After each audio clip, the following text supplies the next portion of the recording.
একটু কল্পনা করার চেষ্টা করুন তো যে হাজার বছর আগের জ্ঞান আজও আমাদের মানসিক ও শারীরিক সুস্থতার চাবিকাঠি হতে পারে। প্রাচীন রীতিগুলো আমাদের জীবনের ভারসাম্য ফিরিয়ে আনতে পারে। ভাবতে পারছেন এটা সম্ভব?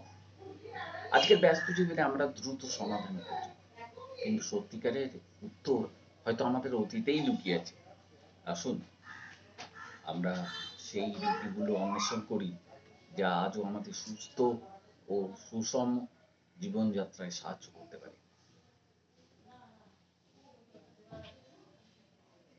আজকে এই প্রসঙ্গেই আলোচনা। মলয় বন্দ্যোপাধ্যায় ইউটিউব বাংলা চ্যানেলে আপনাদের সবাইকে স্বাগত জানাই। আগুন বহু সংস্কৃতিতে পবিত্র হিসেবে বিবেচিত।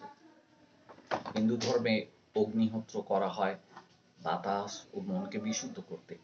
ঠিক তেমনি নেটিভ আমেরিকানরা স্মাজিং, যাকে বলে ধোঁয়া বিশুদ্ধকরণ, এই পদ্ধতিতে বিভিন্ন ঔষধি গাছ ব্যবহার করে যাতে করে নেগেটিভ শক্তি দূর হয়ে যায়। জলকেও বিশুদ্ধ করা হয়, এটাও ভীষণ গুরুত্বপূর্ণ ব্যাপার। জাপানে মেসোগি নামে পরিচিত একটি বিশেষ জল স্নান পদ্ধতি রয়েছে যা আত্মশুদ্ধির জন্য ব্যবহৃত হয়। আজকের দিনে ঠান্ডা জলে স্নান বা হাইড্রোথেরাপি একই ধরনের প্রভাব ফেলে। ধ্বনি ও কম্পনের মাধ্যমেও নিরাময় সম্ভব। প্রাচীনকালে ভিক্ষু ও শামানরা মন্ত্রোচ্চারণ, ঘণ্টা বাজানো এবং সঙ্গীতের মাধ্যমে চেতনার উন্নতি ঘটাতেন।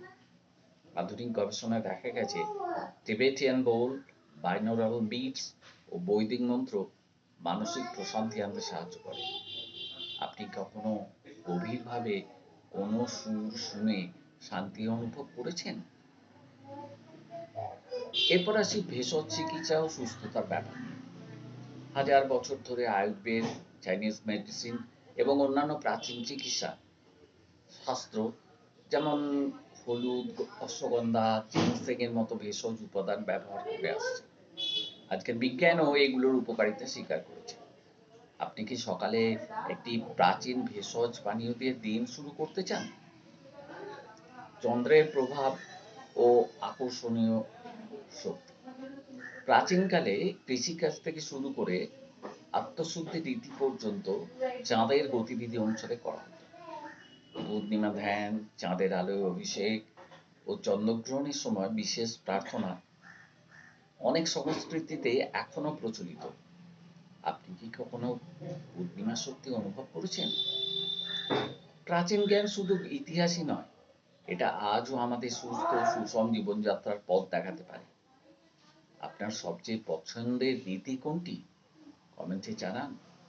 আর ভিডিওটা যদি ভালো লাগে তাহলে লাইক, শেয়ার, সাবস্ক্রাইব করতে ভুলবেন না। কমেন্টও করবেন যে কেমন লাগলো আপনার এই ভিডিওটি। কেননা আপনার কমেন্টস আমার অত্যন্ত দরকার।